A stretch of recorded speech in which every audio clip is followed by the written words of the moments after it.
अगर परिवार में कमाने वाला एकमात्र सदस्य अपनी नौकरी खो देता है और अचानक उसे नया स्रोत मिलने का कोई उम्मीद नहीं होता है, ऐसे में वो परिवार अपना भरण पोषण कैसे करेगा? या तो वो किसी से उधार मांगेगा और या फिर उसे बहुत दिक्कतों का सामना करना पड़ेगा। यहीं पे तो काम आता है हमारा बचत किया हुआ पैसा।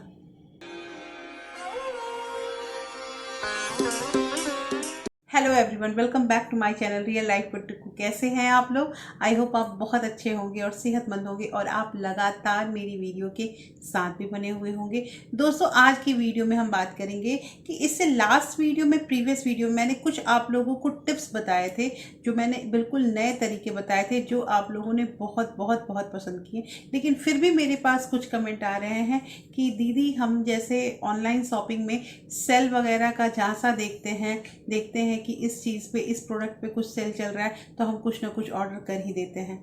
तो ऐसे दुविधा से बचने के लिए, ऐसे प्रॉब्लम से बचने के लिए, पैसे बचाने के लिए हम क्या क्या उपाय करें? दोस्तों, आज की वीडियो बहुत इंटरेस्टिंग है क्योंकि इस वीडियो में आपको 3 ऐसे पॉइंट के बारे में बताऊंगी जिसकी जानकारी हम लोग को होनी बहुत ज़रूरी है। और इस पॉइंट के अकॉर्डिंग अगर आप चलते हैं तो आपके बहुत सारे पैसे भी बचेंगे।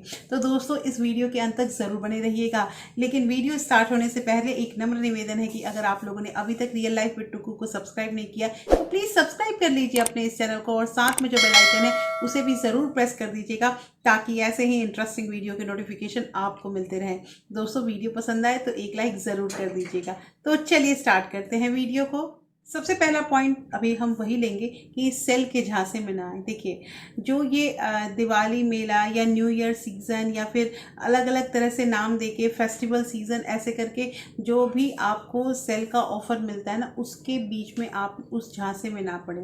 देखिए, एक्चुअली ये सेल होता क्या है? ये होता है जब जो कंपनी होती है ना, वो कंपनी अपने पुराने जो भी प्रोडक्ट होते हैं उसको उसे सेल आउट करना होता है, तो वो सेल करके एक वर्ड निकालती है और हम जो कस्टमर होते हैं वो उस सेल को देख के बहुत मतलब कि आकर्षित हो जाते हैं। लुभावने ऑफर हमें दिखते हैं तो हम आकर्षित हो जाते हैं। दोस्तों, इस चीज़ पे बिल्कुल भी इस झांसे में मत जाइए, क्योंकि अगर सेल है तो इसका मतलब आप इतना समझिए कि कंपनी कभी भी अपना घाटा नहीं सहता है। उसे वो किसी भी तरह से अपना प्रोडक्ट जो है वो बाहर निकालना है, इसके लिए वो अलग अलग ऑफर देता है। मेरा कहना ही यही है कि अगर आपको ज़रूरत है तो ही आप सामान खरीदिए, अदरवाइज़ वो आप सामान मत खरीदिए। आप अगर सामान खरीदते हैं बिना मतलब के तो इट मीन्स आप शो कर रहे हैं, और जहाँ शोबाजी की में हम आएंगे ना दोस्तों, तो हमारे पैसे कभी नहीं बच पाएंगे। इसके साथ एक चीज़ और कि कभी आप लोगों ने देखा होगा कि जैसे हम लोग दुकान वगैरह में मैंने देखा है कि बाय 2 गेट 3 और बाय 1 गेट 1 फ्री ऐसे करके जो ऑफर रहते हैं ना, इसमें भी जो कंपनियां होती हैं, जो दुकानदार होते हैं, वो हमें लूटते हैं। करते क्या है दोस्तों कि एक बार मेरे साथ भी ऐसा हुआ था कि बाय 3 और गेट 5 ऐसे करके ऑफर था। मैं चली गई वहाँ पे। जब मैं वहाँ पे गई तो मैंने क्या देखा कि वहाँ पे एक स्कीम चली हुई थी। जब उस दुकान के अंदर इंटर कर जाएंगे और जब उस वहाँ पे एक स्ट्रैटेजी होती है कि जब दुकान के अंदर इंटर कर जाइएगा तो जो सेल्स बॉय और सेल्स गर्ल जो है वो आपके आगे पीछे इर्द गिर्द मंडराती रहेंगी। क्यों? क्योंकि वो आपको बिल्कुल भी सोचने का मौका नहीं देंगे। सोचने का मौका देंगे तो हो सकता है आप अपना डिसीजन चेंज कर देंगे। इस वजह से उन्हें ऐसा लगता है कि एक बंदा, एक मुर्गा तो फंसा है, चलो अब इसको लूटेंगे। ये चीज़ होता है। इसलिए वो ऐसे ऐसे लुभावने जो ऑफर होते हैं वो लगाते हैं और आपके इर्द गिर्द घूमते हैं। तो हुआ ये कि जब मैं उस दुकान में मैं गई थी, मैंने सोचा कि ऐसा ऑफर है, चलो एक बार आजमाते हैं, हो सकता है कुछ अच्छा होगा। लेकिन जब मैं वहाँ पे गई तो जो भी उनके जो मतलब मैक्सिमम प्राइस के जो कपड़े थे, उसको उन्होंने क्या किया था, 3 उसके लगाए और उसके बाद उन्होंने हमें दे दिया था कि आपको बाकी के जो 5 कपड़े लेने हैं, छोटे बच्चों का वो दुकान था, तो उसमें जो भी आपको लेने हैं वो इन्हीं कपड़ों में से लेने हैं। अब जब मैं उन कपड़ों में से 5 कपड़े देखने लगी तो वो कपड़े जो हैं वो मुझे बिल्कुल पसंद ही नहीं आ रहे थे।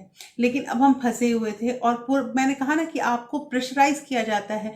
आगे पीछे आपके वहाँ पे जो है वो जो दुकान के जो भी सेल्स बॉय और सेल्स गर्ल होते हैं वो आगे पीछे आपके घूमते रहते हैं। आप प्रेशर में आके कपड़े खरीद लेते हैं और घर में आके ये पछतावा होता है कि हमारा नुकसान हुआ। तो कहना यहाँ पे ये है दोस्तों कि इस तरह की कोई भी लुभावने आपके सामने कुछ भी ऑफर रखे जाए, कोई भी आपका जो भी आपका शॉपिंग ऐप है उस पर ऐसा कुछ आए, तो आप उसके बहकावे में बिल्कुल मत जाइए। आपको ज़रूरत है तो आपको खरीदना है, नहीं ज़रूरत है तो फिर ना तो ना, तभी पैसे बचेंगे।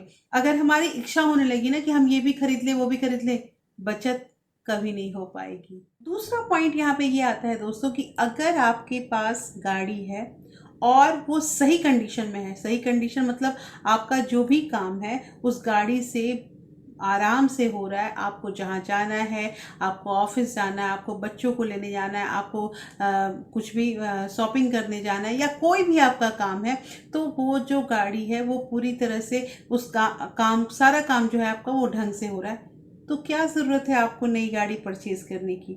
देखिए, कहना हमारा ये है कि नई गाड़ी जो हम परचेज़ करते हैं ना दोस्तों, तो वो भी एक हमारे ऊपर लोन ही आता है, क्योंकि जो गाड़ी होती है वो, और उसके साथ एक चीज़ कि मैंने आपको प्रीवियस वीडियो में एसेट और लायबिलिटी के बारे में बताया था, तो ये जो गाड़ी खरीदना है ना ये एक लायबिलिटी ही है, क्योंकि ये जो है ना ये हमारे ऊपर एक जिम्मेदारी हो जाती है, हमें उसका लोन भरना होता है, और जितने भी अमाउंट की गाड़ी को हम लेकर निकलते हैं जब शोरूम से, तो शोरूम से निकलते ही उस गाड़ी की वैल्यू कम हो जाती है। कहने का मतलब ये है कि अगर आपने 12 लाख की गाड़ी खरीदी है तो शोरूम से निकले जब, तो वो गाड़ी अब कभी भी 12 लाख में नहीं बिकेगी, उसकी वैल्यू जो है वो कम ही हो जाएगी। तो कहना यहाँ पे ये है दोस्तों कि अगर आपके पास गाड़ी है और वो सही कंडीशन में है, तो कोशिश कीजिए कि अभी नई गाड़ी की ज़रूरत नहीं है, इसलिए नई गाड़ी के चक्कर में ना फंसे।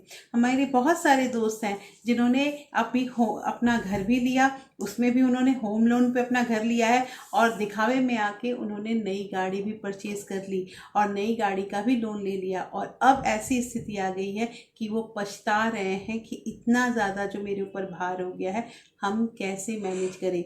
इसलिए मैं ये पॉइंट रख रही हूँ कि आप नई गाड़ी आपको ज़रूरत नहीं है तो प्लीज़ उस नई गाड़ी में अपना पैसा वेस्ट ना करें। तीसरा पॉइंट यहाँ पे ये आता है दोस्तों कि दोपहर का खाना घर से बना के ले जाएं। देखिए, ये अगर पॉइंट सुना जाए तो ये कहा जाएगा कि ये वर्किंग प्रोफेशनल के लिए है जो बाहर जाते हैं घर से, नहीं, ये हाउसवाइफ के लिए भी है कि अगर आपके घर से आपके हस्बैंड, आपके बच्चे जाते हैं स्कूल या फिर ऑफिस, तो आप घर से ही उनका लंच प्रिपेयर करके दें। देखिए, सबसे बड़ी चीज़ कि घर से अगर लंच आप प्रिपेयर कर देते हैं तो एक तो चीज़ कि आप अपने हाथ से कुछ ना कुछ उन्हें बना के दी हैं, या अपने लिए भी अगर लेके जाती हैं तो आप अच्छा ही खाना, जो भी मतलब अच्छा खाना होता है वही लेकर जाइएगा जो आपके लिए हेल्थी होता है। और दूसरी चीज़ ये कि आपके पैसे भी बचेंगे, अगर बाहर से आप खरीदते हैं तो वो अनहेल्दी भी होगा और वो महंगा पड़ता है। हुआ ये कि एक दिन मैं बहुत लेट हो गई थी और मैंने अपना खाना नहीं मतलब बना नहीं पाई थी, लेट हो गई थी मैं और मुझे जाना पड़ा। तो वहाँ पे क्या है कि मेरे जहाँ मैं काम करती हूँ वहाँ पे और भी मेरी जो फ्रेंड्स हैं वो लोग क्या करते हैं कि तुरंत नेट से वो लोग ऑर्डर कर देते हैं और जब तक लंच टाइम होता है तो खाना आ जाता है।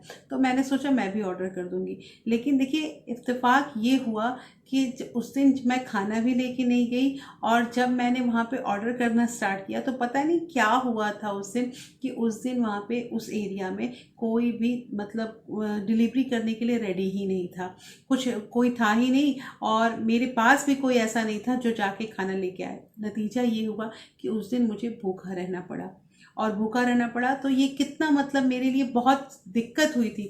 तो उसी समय मैंने सोचा कि आज के बाद मैं दोपहर का खाना चाहे कुछ भी हो सकता है कि जितने टाइम में मैं उठती हूँ उससे आधा एक घंटा पहले और उठूँगी, लेकिन अपना खाना प्रिपेयर जरूर करूँगी। और देखिए, ये तो हमारे साथ हुआ तो हम एक बार बर्दाश्त भी कर लें, अगर हमारे बच्चों के साथ ऐसा होता, आप कैंटीन के मतलब भरोसे अगर आप 10 रुपये या 50 रुपये दे के अपने बच्चे को भेजते हैं और बाई चांस उस दिन स्कूल का कैंटीन बंद रहता है, तो वो बच्चा खाएगा क्या। तो बहुत अफसोस होगा अगर ये चीज़ आप सुनेंगे। तो दोस्तों, आज की वीडियो मैंने आपको 3 ऐसे पॉइंट बताए जिस पॉइंट्स का अगर हम अनुसरण करते हैं, फॉलो करते हैं, तो हमारे पैसे बहुत बचेंगे।